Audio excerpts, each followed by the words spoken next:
This is the Greg Bedard Patriots Podcast with Nick Cattles.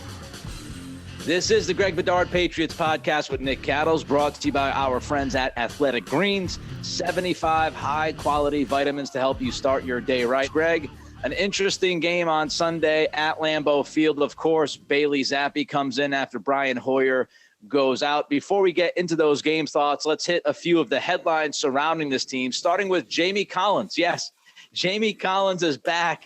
He's never going to leave. This seems like it's the 15th time he's a Patriot, Greg. Yeah, it wasn't a big surprise. I think we talked about it last week in relation to the play of Mack Wilson, who got pressed into service a bit when Raekwon McMillan's dealing with an injury. I think it's a thumb. I'm not really sure. And Mack Wilson had to play a lot last week against the Ravens. He was not good against the Ravens. I said, given Jamie Collins' workout, if there was going to be a game that got the Patriots to sign another inside linebacker, it would have been the Ravens game. And then you put this Packers game on top of it, where their linebacker play was really just abysmal. It was not a big part of the reason, but it was definitely part of the reason why the Packers had an easy time running the ball, and the Patriots had to add somebody, an experienced voice is good. It's interesting that it's not Dante Hightower. I don't know why that is. I don't know why. Maybe they think Collins is a little bit faster than Hightower. Who knows? At this rate, I wouldn't be surprised if Dante Hightower comes back, because, it's just Bill just can't quit certain things in terms of his defense and experience. And, you would have thought that how some of the rookies fared in this game, that it would, be an impetus to play, hey, let's take a chance on some more young guys, because at least, they're going to make mistakes, but they also might make some explosive plays, as we saw with Jack Jones in this game. But, Jamie Collins, I also wanted to put in there, might as well group it in here, Marcus Cannon getting into the game. He reverted back to the practice squad after the game, but that's just a formality. I think that given Isaiah Wynn's performance in this game, how he's played the last about 3 weeks now, that you could be looking at Marcus Cannon being your next right tackle. So, hey, it's like 2012 all over again, Nick. It's a reunion, everybody. It's a reunion. Come on back. Come on in. The water's warm. Called the Niners about Isaiah Wynn. See if you can get like a 4th-round pick from them. Trent Williams is down. McKivitz went down last night with a knee. They are down to their 3rd-string tackle on the left side, blind side of Jimmy Garoppolo. Call Kyle Shanahan. You worked a deal with him before. Do it again. Yep. Send him in across the country. Send him out here to me, right? Send him out here to me all the way across the country, because he's just been bad. I thought Cannon settled the offensive line down a little bit when he got into that game on Sunday. I'm fine with Cannon, whatever. He's not great, but he's better than Wynn, because Wynn's not giving you much. Linebacker, look, we talked about it when Cam McGrone was not put on this active roster. The Patriots did not evaluate the linebacker position well enough. Mm-hmm. They put all their eggs in the basket of Tavai and McMillan and, everybody else, McGrone and Wilson, and they swung and missed. That's just point blank, period, end of story. They could have upgraded the linebacker position. They decided not to. And for people saying, oh, Raekwon's hurt. Yeah, that's why he missed last year too. So to think he was going to be able to come back and stay healthy, they could have gone a different route. They could have brought in 1 or 2 different pieces at that position. I was fine with the Wilson trade, because Winovich does not fit this team. Yep. And, that was fine to take that swing. But they missed on Wilson. And, McMillan's hurt again. Tavai is just bad and inconsistent. McGrone is obviously not healthy enough. So, they placed their bets on those guys and they lost the bet. And now they're going to go out and get Collins, which, is not where you want to be. Hopefully he still has some football left in him. Quick update from this morning, Greg. I saw my guy Zolak. My guy Zoe and Bertrand say that Tyquan Thornton is close, and that he's, getting back to close to getting back to normal. I want your thoughts on Thornton, because, look, I want to be reasonable with this. The reasonable impact that he can bring, because I think people got excited about him in the preseason, and some fans might expect him to kind of parachute in and be this complete game-changing guy. I don't think that's reasonable to expect from a rookie who's coming off of an injury. But could Thornton help this offense? And if so, how much could he help it when he gets back? Yeah, I mean, we'll have to see exactly when he gets back. I mean, he might be feeling better. I mean, he had a broken collarbone, so really it's on the x-rays. I mean, he might be well enough to start getting his legs under him and things like that. In terms of when he actually gets back, the impact that he can make on the field, it's tough when you're a rookie and you miss that much time. It really is. I mean, I think it's, at first he's sort of like a shot play type of guy, gadget guy, a few plays here and there each game. And then you see, ideally, if he stayed on the same path that he was going, I think that he had a chance to be one of their, in terms of playing snaps, one of their top players. He gives them playmaking ability in the middle of the field. I think he's more of the wide receiver screen gadget type of guy, better than Aguilar, better than Parker. Bourne does a little bit of that when he gets a chance to play. But my big thing is talking about Tyquan Thornton. Like, where's he going to play? I mean, obviously they're not taking Devontae Parker off the field.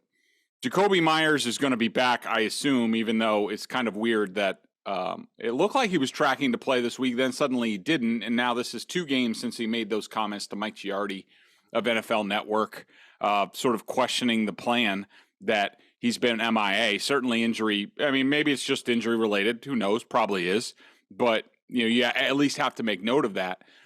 Little Jordan Humphrey is still out there playing snaps, so they're going to take him off the field, or, God forbid, it was hilarious to watch in this game, Nick, that their opening drive of the second half, their first touchdown drive of the game, they come out after halftime. Kendrick Bourne's on the field the whole time, and they run the ball down the Packers' throats. Like, I didn't think that was possible.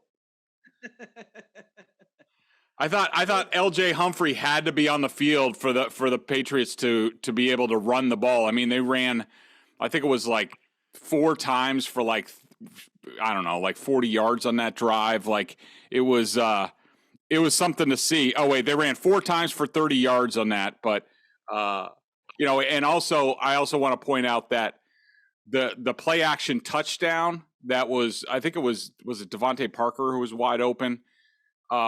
A lot of that happened because Kendrick Bourne was a threat to the middle of the field, and it was a coverage bust because the Packers were supposed to be in cover 3, but the cornerback got distracted by Kendrick Bourne, and so he forgot to drop off. And so that just shows you the threat of having a playmaker on the field, what they could do even if they don't have the ball, where if that's LJ Humphrey, they probably ignore him running down the field because they'd never throw him the ball. So I just had to point that out. But, where does Thornton play? I mean, between Parker, Myers, LJ Humphrey, Aguilar, Kendrick Bourne, who's he taking snaps from? I don't know the answer to that question. Yeah, I mean, who knows how he fits in and if he fits in, right? I mean, it's one of those big time questions with Bourne struggling to get on the field. Does Thornton just, immediately, like I said, parachute in? And off of the Bourne stuff and running the football, last time I checked, I want to ask you, though, Greg, just to make sure, was little Jordan Humphrey on this team last year? Not that I'm aware of. Okay, he wasn't. Let's see. Where did the Patriots rank in rush yards last year? Let me see. 1, 2, 3, 4, 5, 6, 7. They were the eighth best rushing team when it comes to total rushing yards last season, with Kendrick Bourne playing a lot of snaps and no LJ Humphrey. Okay. They were top 10 when it comes to yards per carry at 4.4 yards a carry last year. So don't give me they have to have LJ Humphrey out there to run the football. They were top 10 rushing offense last year with Kendrick Bourne. Get out of my face with it. Who will play? Let's look at quarterback, Greg. Who's going to play quarterback this week? Is it Zappy Zapster Zap, or is it Hoyer? Or does Mac Jones all of a sudden come out and down the tunnel ready to play? If I had to be a betting man, if I was betting on this, I would bet on Bailey Zappi being the quarterback for this team this week. I saw Brian Hoyer leaving the locker room after the game, had his hood on over, head down, walking slowly, did not look good. Mac Jones We'll see. I'm sure he's going to do everything that he can to try to play. He's a tough guy, and I expect that. I expect him to be on the practice field, if not all week, at least most of the week. But I think this is a little bit early for him. Yes, he did make progress the first few days, but a lot of times that can sort of plateau, and I think we're in sort of that area where I think this is going to be tough for him. Maybe he comes back the next week when I think they play the Browns, possibly. But if I had to say right now, I think it's Zappe. Yeah, I think so too. I don't, especially with everything going on with the concussion situation in the NFL. Belichick saying yesterday that he's held guys out of games even if they've passed it at times. It's a very delicate situation right now for the league, and I think every team is going to err on the side of caution for the vast majority of these decisions to make. So I don't think Hoyer comes back this week. Maybe Mack is going to be the emergency quarterback in case things go terrible. But I do think that Bailey Zappe will start this game against Detroit on Sunday. All right, let's get to the game thoughts for the Packers. Your first note is that this game was about the Packers. Explain that to us. Yeah, so, I understand that if you haven't seen the Packers play very much over the years, maybe outside of a playoff game here and there, and you hear the reputation, Aaron Rodgers, and they're certainly mentioned among the favorites to go to the Super Bowl from the NFC, and I picked them to go to the Super Bowl. I think you might have also, Nick.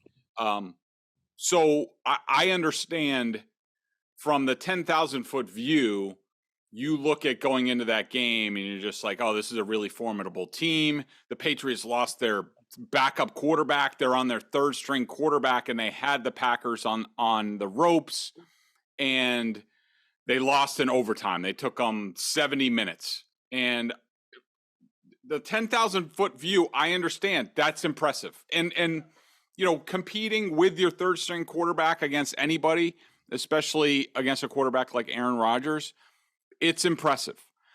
But, what you have to understand about the Packers, and we talked about this going into the game. We talked about how they had a big victory in Tampa Bay the week before against Tom Brady. I know I did, and I think you did, Nick, as well. I mean, we both picked the Packers to win, but to cover the 9.5-point spread. And one of the reasons why I did is because I've seen this team. I used to cover this team. I've watched them a lot over the years, sort of keeping up and watching the guys that I used to cover, especially Aaron. This team has a long history of playing down to their opponents, having letdowns the week after big games, even at home, especially at home. I've seen them do it against teams like, the Lions in their own division. And so, when I watched this game, I thought that Rodgers played largely like crap most of this game. He did pull a few plays out of his rear end, a couple of Rodgers plays, but I thought he played terrible. The pick six was it was telegraphed. It was lazy. He even said after the game that he played terrible. And the Patriots offensively, they had the first drive of the game for a field goal. Then they didn't do anything. They had the 2 touchdown drives in the second half. Yes, impressive that they were able to do it. But, the Packers defensively aren't that good. We knew going in that they were last in a defensive efficiency against the run coming in. The Patriots finally got back to just running the ball, and they basically went run, play action, guys wide open. Bailey hit a pass, hit a couple passes, and that was it. And so they had the first drive, those 2 drives, and outside of that, they did nothing. They had 3 drives to win the game, to put the Packers out of their misery, and they had 9 plays, 14 yards. And you can say, oh, well, it's Bailey Zappe, this and that. I understand.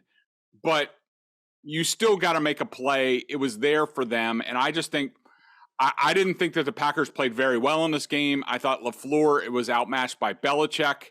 I don't think he's a very good coach. And so at the end of the day, after watching the film, I didn't come away thinking, oh, my God, the Patriots were so good in this game. They put up such an effort. I just thought that the Packers were not good in this game, and the Patriots were nearly able to take advantage of that and get a victory. I had the Rams going to the Super Bowl, and after watching them get curb stomped last night by the Niners, I don't care about it. But looking at this game on Sunday, the Packers, I just don't think they're a very good football team. Not right now. They're not. Nope. No, not right now. And they might become 2 months, 3 months from now. Who knows? But right now, they're not very good. I said it before the game. I think we pretty much nailed it, frankly. And look, this is not to throw a parade on our behalf, but Greg and I believe, are like 4-0 so far, calling these games and spreads. Yep. And I think we pretty much got close to the final score. I mean, I think I said 24-17. Sorry, I could not predict the Jack Jones pick six. But I felt like the Patriots would put up about 17 points, and I felt like the Packers would be somewhere in the low to mid-20s. If you go back to the Tampa game now after watching Kansas City absolutely destroy that Buccaneers defense, you do wonder, like, this Packers offense has been inconsistent. Rodgers hasn't been very good. The receivers aren't very noteworthy or dependable. They, as I said before the game, limit Aaron Jones and limit that run game, and you can stay within striking distance. And they gave up some runs, obviously. Jones had a good day, but that's the team. The front seven's not great. They're not good against the run. I agree with you on Matt LaFleur. He made first of all, the 3rd and 9 go route to Dobbs was, to me, a horrendous decision. Horrendous to take a shot downfield on 3rd and long. And yeah, he almost completed it, and it would have been a touchdown if he completed the process. But you're about 7 yards away from field goal range. I thought that was a terrible play call, forced them into a 4th and 9 and a punt. And then challenging the play and losing one of your timeouts. If he doesn't challenge that Dobbs play, then they have 2 timeouts. They force the Patriots to run a play on 3rd down instead of just run the football and drain the clock. I thought LaFleur absolutely bungled, late in that 4th quarter, and he's lucky his team was able to win that football game in overtime. As far as Rodgers, I thought he made 2 great throws and 2 pivotal throws. The Lazard play down the sideline, Jonathan Jones had great coverage. That is a great ball, and that is a great catch.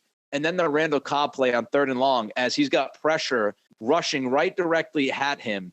And he's backpedaling and floats right over Miles Bryant to Cobb. I thought that was a terrific throw. But the Packers, people think Packers, they think, Rodgers, they think great football team. I'm telling you, they're not a great football team, at least not right now. They're middle of the pack. And that's how I see the Patriots. The Patriots are a team that if they take care of the football, they run the football, they play good defense, they can compete with the majority of teams in the league. It goes back to last year. You have like 4 or 5 teams at the very top that are cream of the crop. I was saying this on EEI a couple of years ago. Patriots fans are not used to being in that middle group. They're starting to. But, you have the top 4 or 5 teams. Then you have about, 10 to 12 teams somewhere in there where you kind of, you can compete, maybe even 15 teams where you can compete. And then you've got the truly bottom of the league, right? And the teams that go in every week and they're like, oh, geez, everything has to go right for us to win. The Patriots are in that middle tier. And that's why they can compete with the Ravens, and they turn the football over 100 times.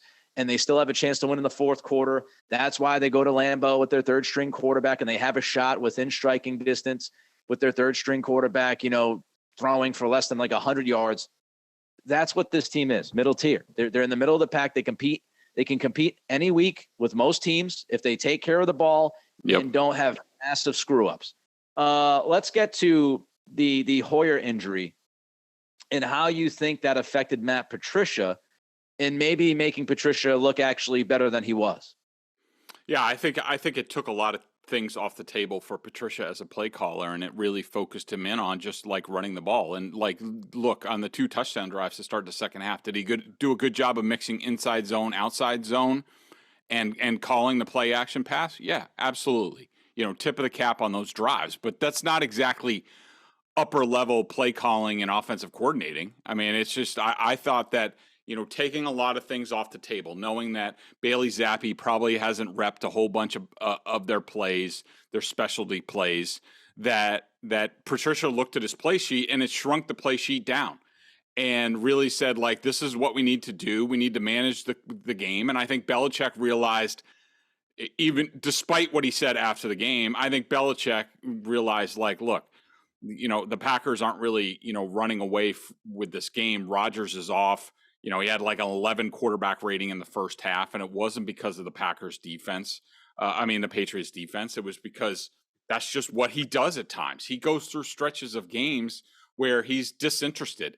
And I think that really helped out Patricia, and it sort of like handcuffed him to be like, all right, just run the ball inside, run the ball outside, call play action. Like, I just thought it really focused him in. And we'll talk more about some of the issues that I still think that Matt Patricia has as an offense coordinator in BSJ Film Room in a little bit. But I think that the injury actually in this game helped the Patriots because, it forced Patricia to go at the Packers' weakness, which is their rush defense. It's not very good. The rookie linebacker, Quay Walker, was terrible in this game. If you wanted the Patriots to draft a linebacker to help their linebacking core, Walker would have been one of those guys. Look, he's a rookie. I mean, it's tough. The kid in Jacksonville, I was just thinking of him the other day. Devin Lloyd is another guy that would have been an alternative to, say, Cole Strange, who again struggled in this game. But I do think that the injury actually ended up benefiting the Patriots and helping Matt Patricia. One quick thing here before we get to the BSJ Film Room with you, and of course, people watching the YouTube version of this podcast, you're going to love the film room, and people listening to the podcast, try to jump on YouTube to watch it when you get home. But one more thing, that the play calling in the overtime, a lot of people were commenting on some of the decision making by Belichick and Patricia there. You're looking at the 2nd and 5 play. Your thoughts on that? Yeah, I thought once they held Rodgers and the Packers to 3 and out to start overtime. They get the ball, I think, at their own 49, basically at midfield. So you only need about 15 yards to give yourself a chance to win the game. I mean, you basically just answered the call. You held off Rodgers. You got the ball back. And ultimately, I don't have a problem with them punting on 4th and 5. In that situation with Bailey Zappi as quarterback and not, at that point in time, how many plays does Zappi run? Matt Patricia's probably looking at his play sheet and be like, has Bailey Zappi even run this play? Like, do we really want to put him in that circumstance? So to me, once they got 5 yards on 1st down, I thought 2nd and 5 was when they should have been aggressive. That is at least, as opposed to some other plays, which we're going to break down.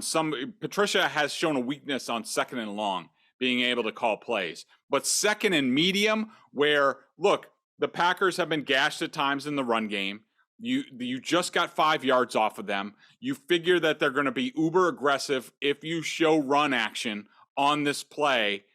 You got to go play action. You say, all right, we've built to this. We're going for the win right here, and we're going play action, boot, drag somebody on the other side of the field, try to get 10 yards right there, which will give you the 15, because, once you get the 3rd down, then all bets are off. And now, Bailey's probably going to get pressure. How's he going to handle that? So to me, the key play was 2nd and 5. I thought that's where Belichick should have stepped in and said, go for the win right here. This is when we got enough yards to set it up on 1st down, to set up 2nd down.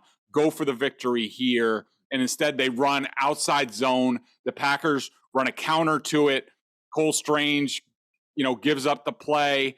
They go for no gain. Now it's 3rd and 5. And now you're on your heels. What do you do? And, they failed on the 3rd down play with execution and have to punt it away, which I don't have a problem with punting the ball away there. Pin them back and then get a stop and try again. I don't have an issue with the punt once you're at 4th and 5. I would have run the football on 3rd down. And I know they ran the football on 1st and 2nd down. I get it. Yep. When you look at that situation, you really need 1 first down and maybe a couple of more yards, and you're in field goal range. And to me, they were at a part of the field, right? They're on the positive side there. At 3rd and 5, I think the Packers were expecting pass at 3rd and 5. Run the football. If you get 3 yards, now it's a decision. Now you're 4th and 2. Yep. You're closer to the 40-yard line. You have a chance to get a first down. I would have gone for it at that point if it was 4th and 2 or less. So I'm running the ball again on 3rd down, thinking if I get 3 yards or more, we're looking good. And you don't go play action on 2nd down. You're 3rd and 5. Now you put it again in Zappi's hands. in a 3rd and 5 situation, things go wrong, and now you're 4th and 5, and you got nothing out of back-to-back plays. I would have run the ball again on 3rd down, and I would not have been opposed to maybe a little bit of an end around to Kendrick Bourne or something funky. If you're going to run the ball, the stretch zone run, okay, it worked a few times in this game, but maybe go back to your bread and butter on such a huge call. So I just, I didn't agree with what they did in that overtime drive. They had a golden opportunity to win that football game. I would also say, before we get to the BSJ film room, I do give this defense a little bit of credit. I think I don't want to paint it as, oh, well, it was all because Rodgers just wasn't good. I mean, they played well in week 1 against Miami. We all thought it was because of, 2 of this, 2 of that. Miami, pretty good offense, not great offense, but they played pretty well with Tua. They limited Tyreek Hill. They limited Jalen Waddle in that game outside of the mistake at the end of the first half.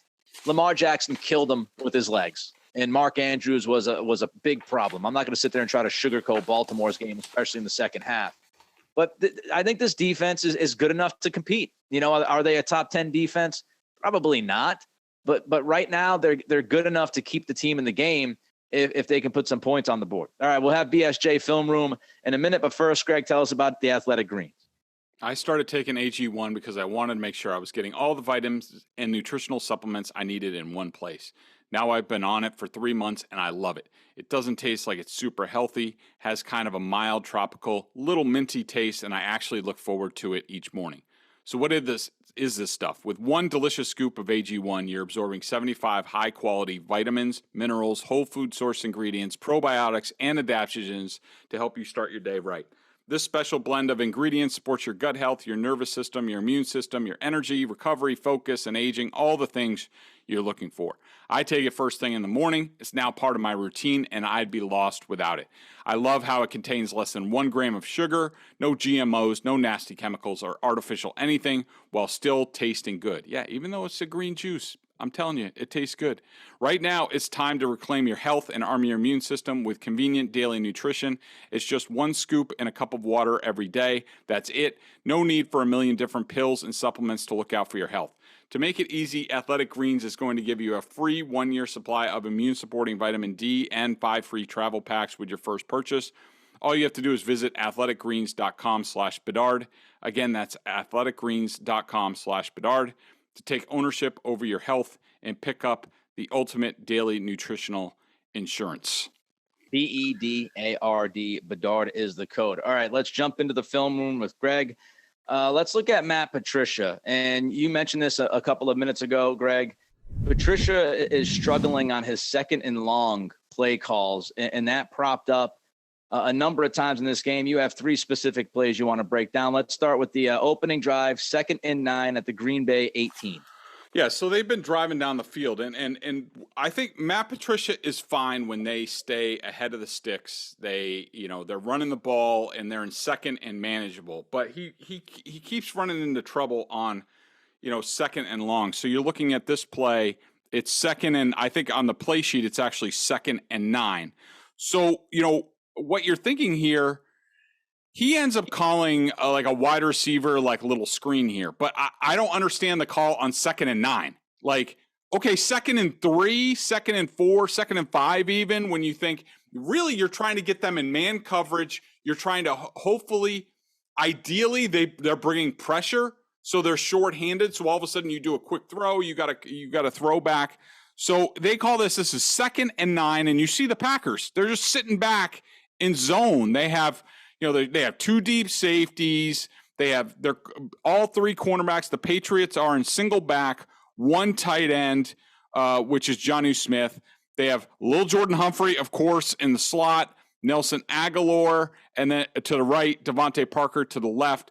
The Packers cornerbacks are all about 5 to 7 yards off the receiver, and you're hoping to actually get the Packers to bring more pressure on this play, and they're going to run stretch zone play action and then throw back. And they end up rushing. They end up rushing 5, and they have it set up with the offensive lineman. The problem is that the cornerback, who's on Devontae Parker, recognizes him not going deep, and he comes up and he just snuffs out the play. I mean, if for some reason you can avoid that cornerback, the Patriots have a touchdown probably. They have 2 offensive linemen out in front. But to me, that play was defeated by the call. Like it was, you as a play caller, you're anticipating what defense are they in. You don't call that play unless you think the defense is going to be aggressive, and they just got completely busted on that. The second play I wanted to look at was that second play, Greg. While you're looking for the second play, I'll jump a second because you said something about DBs playing off of wide receivers. Go back to the overtime. It infuriated me that the Patriots in overtime, when the Packers only needed, 10, 15, 20 yards for field goal range, that their defensive backs for some reason were playing 10, 15 yards off the wide receivers. They were playing way too soft on the outside. And Rodgers played a game of pitch and catch twice and just absolutely stole like 15, 17 yards. And I did not understand that strategy by Steve Belichick and company to have your DBs in that scenario playing such soft coverage. You were just welcoming the Packers to move it downfield and get into field goal range. It was as if you just didn't want to give up a touchdown. You would deal with losing by a field goal, but don't give up the touchdown. And I just thought that was ridiculous. They should have been playing up closer to the wide receivers, making it more difficult for Rodgers instead of making it so damn easy. Okay, so Greg's found the second play here. We're at 2nd and 8. This is the next drive. So this is the second drive of the game for the Patriots. 2nd and 8. They're once again in Green Bay territory at the Green Bay 35. Yeah, they're at field goal range right now. They're at the 35. Even if they don't get anything on these next 2 plays, they kick a field goal and they're up 6-0. This is going to be another quick hitter. They're in shotgun. Harris is in the backfield. Hunter Henry is ex-ISO to the right. You have trips to the left. It looks like Parker. I think Aguilar and Lil Jordan Humphrey, of course. So this is another play where they're trying to run. Matt Patricia loves to run these rub routes. We see it a lot in the red zone. What they're trying to do is they're trying to get Harris out of the backfield. I guess he's anticipating pressure, but again, it's 2nd and 8, it's 2nd and 9, whatever. It's long yardage. Why would the Packers bring? Maybe if you think they're at once they get into field goal range, because the Patriots would blitz in this circumstance because they want to knock you out of field goal range. Maybe he's anticipating that. Maybe he's seen it on film. But basically what they're trying to do is Hunter Henry is going to run a rub. They think that Quay Walker, the rookie linebacker, is in man coverage against Damian Harris, and Hunter Henry's going to run a pick play on him. The problem is the Packers are in zone coverage, and they actually bring Walker on a blitz, and now the guy that Hunter Henry's supposed to pick is coming on a pressure. Now the safety comes down. Henry can't pick anybody, and the safety's there to make an open field tackle for a 2-yard loss. That sets up the next play is when Hoyer gets knocked out of the game on a sack. We'll look at that real quick. Now it's 3rd and 10. Now it's 3rd and 10. And this is the play where Isaiah Wynn thinks he's going to get help from Ramondre Stevenson with a chip. He sets up a little bit to the inside. Stevenson doesn't help him. And then there's the sack. And so, that was just a debacle. They were in field goal range, and to me, the second down play call was the key thing, and that led to them being knocked out of field position, set up 3rd and long. Gary just beats Wynn because he doesn't get a chip, and end of Brian Hoyer, end of that drive, they have to punt. These are golden opportunities, and it goes back as Greg searches for the 3rd and final play he wants to show you all. It goes back to the situational play calling of Matt Patricia. And, look, it's a very difficult gig to have, offensive coordinator at the NFL level. But you have to, in critical situations, you have to know what play gives you the best chance to move the football against what defensive look you might have. Yeah, that's the big thing. You have to anticipate, and you have studies, you have statistics to say, hey, they're a high percentage blitz team or man team on, at this point in the field, with this score, like this is what they're going to do. And that's really where the genius comes in play calling, is that you're outfoxing the defense, that you're anticipating what they're going to do, and you have the perfect play call for that. That's coordinating. Yeah, and we're 1 month in, and what we see consistently from Patricia is a failure to diagnose the right play at the right time, especially when it's a critical situation. And if that continues, drives are going to stall, drives are going to be dead. You're going to be in field goal range like you just saw, and then lose 15 freaking yards from where you're set up. And instead of being at the Green Bay 35, when all is said and done, you're by the 50. Situational play calling is a big weakness right now for this offense. Hence, it's a big, big weakness for Matt Patricia. All right, the third and final play Greg wants to show you in the film room. We have a 2nd and 6. This is from your own 29 with 5:23 left in the game. Yep, they had just run for 4 yards, Damian Harris, 2nd and 6. They can go down and win the game with a field goal. They hang on to the ball like they did in Pittsburgh. That opportunity is here. 2nd down was the crucial play. And what you'll see here is they are under center. Harris is the lone back. They have Aguilar, I think, to the top of the screen. They have Hunter Henry on the field. They're going to bring Lil Jordan Humphrey in motion to the close side of the field. We've seen this before. Every Patriots fan knows. All right, alert toss crack here. That Humphreys is going to come in here. Even Preston Smith, the Packers outside linebacker, points to Lil Jordan Humphrey. He knows he's alerting to them running that Humphreys is going to crack down on the outside linebacker, Preston Smith. And normally the Patriots run a toss out here. They block down and they try to get a play. So you're either anticipating, which wouldn't be a bad play in itself at 2nd and 6, you're anticipating that. Or if you're going to go for play action here, you're going to run play action off of that toss crack, because that's what everyone's expecting. If you toss the ball, fake like you're tossing to Harris, now all of a sudden everybody flows that way. And then if you still have the ball, somebody should be open. The problem is they don't run toss crack action. They run draw action. And you watch the linebackers, nobody moves. Nobody falls for play action, just sort of like last week. Like Lil Jordan Humphrey should be open if there's real toss crack motion, except everybody's covered everywhere. There's nobody open. Zappe does hold the ball long. I don't fault him for taking the sack because he couldn't get outside the pocket and get rid of it and just move on to the next down. Maybe he tries to scramble or something, but he's never been in this position. But to me, that you didn't marry what you were showing and the run action, to me, that was a play calling fail. It led to the play being a failure and contributed to it. And to me, that is another illustration of Matt Patricia just not being an experienced play caller. Fantastic work by Bedard in the film room. We got to get to 3 up, 3 down, but for the Patriots versus the Packers. Greg, you start with your 3 up. Okay, my number 1 up in the game. I mean, I probably don't feel great about this because I think he gave up as many plays almost as. But look, Jack Jones caused a fumble. He had a pick 6. This team needs the points at this point, so I guess I'll put Jack Jones number 1. But I do want to say that I had him for 5 minus plays in this game, and he gave up some plays in the past. He missed some tackles. He wasn't great at times. He showed that he was a rookie, but you get a pick 6 in a game like that sways everything.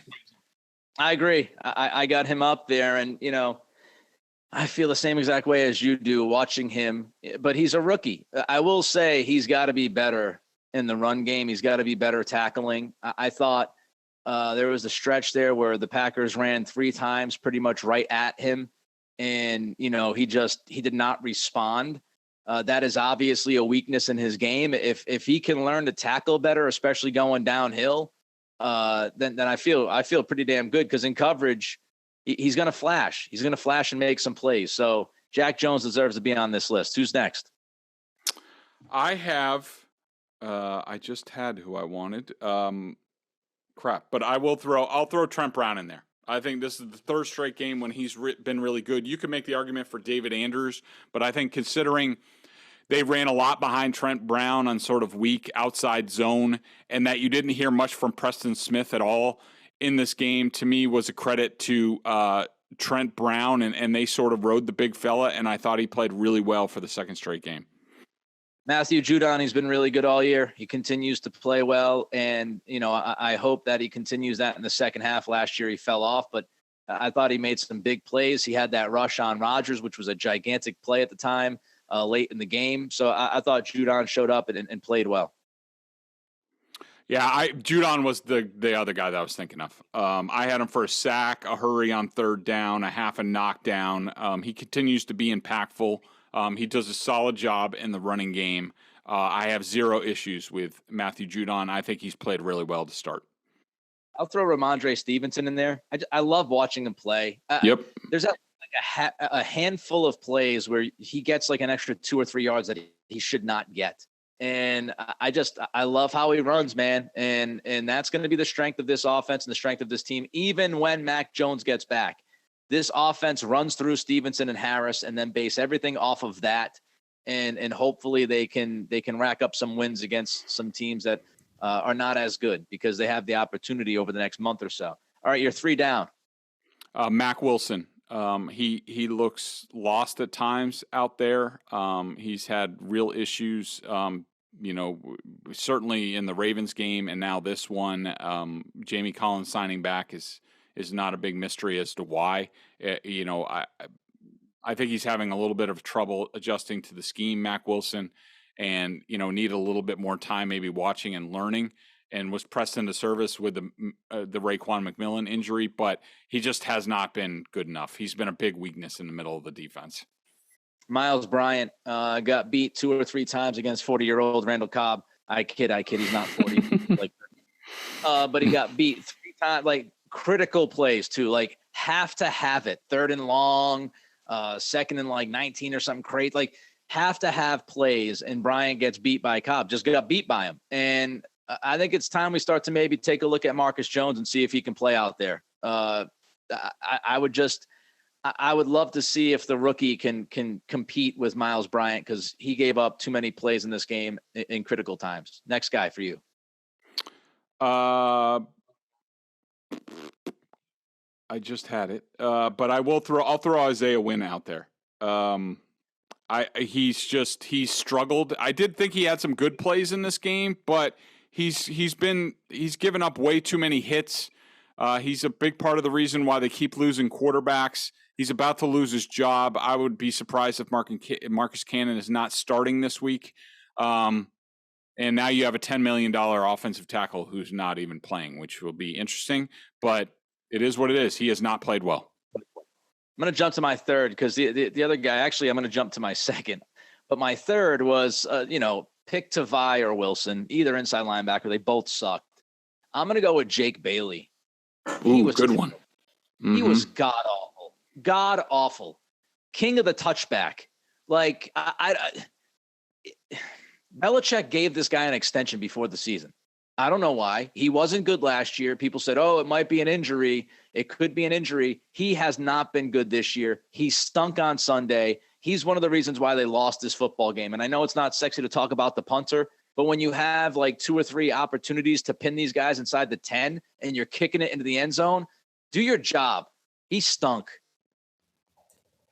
Yeah, I completely agree with you. And the only other guy that's a good pick would have been among my bottom 3. Daniel Ekwulale.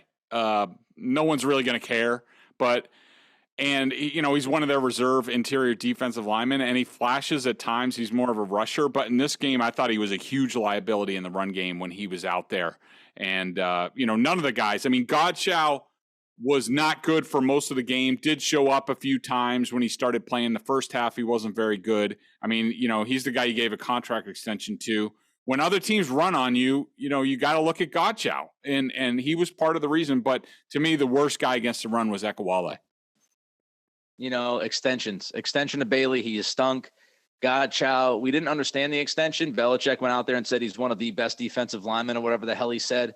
after the extension. And, he's not really popping again this year. Maybe it's just well beyond me, and it might be. I mean, Belichick has forgotten more football than I'll ever learn.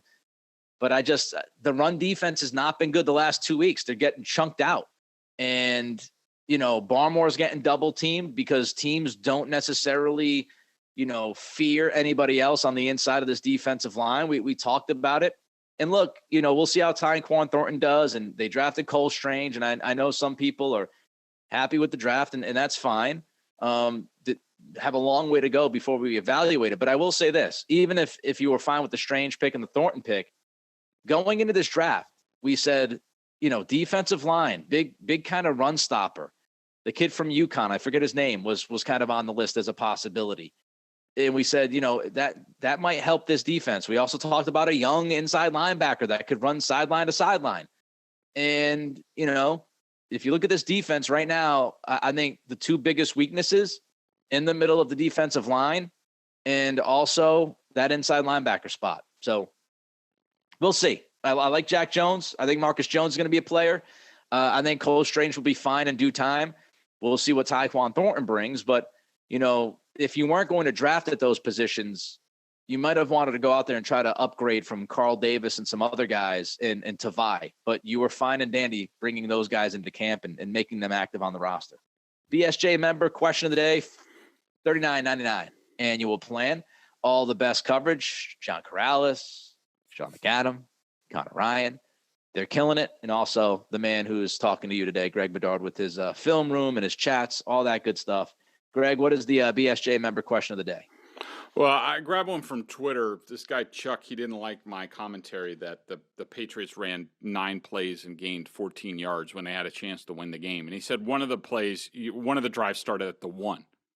Okay, I understand. And I understand you have a third-string rookie quarterback and you want to – I'm not asking them to, go shotgun wide or whatever and do something stupid in the end zone. But, like, the point is that, like, you could have – You gain a first down there. You have a couple good plays that you feel good about, something that you haven't used yet. Nothing crazy, sprint out, especially like when they got the third down. I think it was 3rd and 3. Like, you couldn't do play action, like sprint out, like just something that the sticks. You get a first down, and then suddenly you're like, okay, we try a draw, or we try a screen here. Now that we have a little bit of room, then we hit a play near midfield. Then we're suddenly 1 or 2 plays away from kicking a game-winning field goal. I just don't think you can look at that and say, oh, well, they had the ball at the 1 yard line. They just need to punt the ball. I do think LaFleur's decision, wasting a timeout on that challenge, definitely factored into Belichick's decision there, where he was like, it's probably better off if we just go to overtime. And if they would have cashed in after holding Rodgers on 3 and out, he would have been right. But I still think you can't just wave the white flag there. You get a first down, then you make a decision. But I think the Patriots had every opportunity to be better in that circumstance, and they had another chance to win the game. At 2 minutes left in the game, you have the ball. All you need is a field goal. You have a chance to win the game, and they didn't do it. I was fine with that drive and being conservative and playing for overtime. But look, to the Twitter sphere, they're going to nitpick. Let's eliminate that drive. Let's act as if that drive never existed, okay? So you take the 3 plays and the 7 yards they got on that drive. The other 2 drives, by my simple math, would tell you that's 6 plays, 7 yards. So we can focus on the one that they were at the 1 yard line.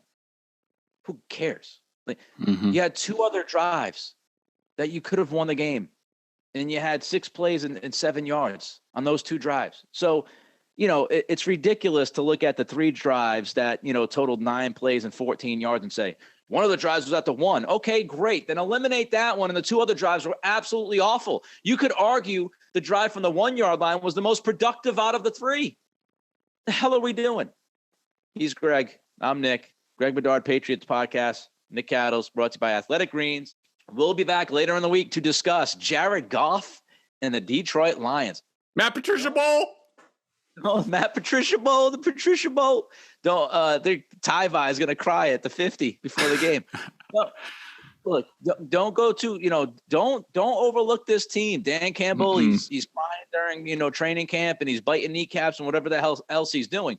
But this offense, they're putting up points, and they just went against Seattle without Amon-Ra St. Brown and without DeAndre Swift, and they put up a ton of points, and Goff threw 4 touchdowns.